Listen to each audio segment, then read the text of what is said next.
It's important to bear in mind what ethics is not. So ethical analysis is not just mere intuitions or feelings or personal opinions. I mean, those play a role, don't get me wrong, but it's not the mereness of the feeling, the intuition, or the opinion that does any work. Anyone is entitled, everyone is entitled to an opinion. Some opinions are better than others, and the reason I say that is some opinions are better justified. And that justification process in the ethics space is what's really important. Ethics isn't the same as religion either. Now, a lot of people get their ethical justifications, they get their ethical shoulds, their oughts, from religion. That is, they appeal to religious principles or values to help guide their ethical decision making. It's entirely appropriate. It's a certainly very well accepted form of ethical reasoning. But bear in mind that people, even within the same faith tradition, might have very different interpretations of those religious principles, and it certainly is the case that across the faith traditions there are very distinct ethical principles that might come into play.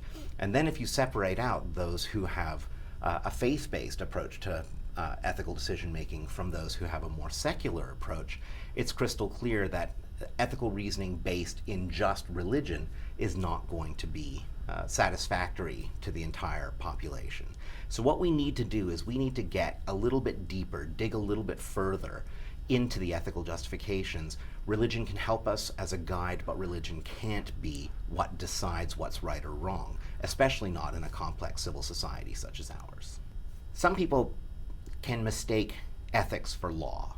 That is, they can think that what we are ethically allowed to do is what we are legally allowed to do, and what's legally impermissible is also ethically impermissible.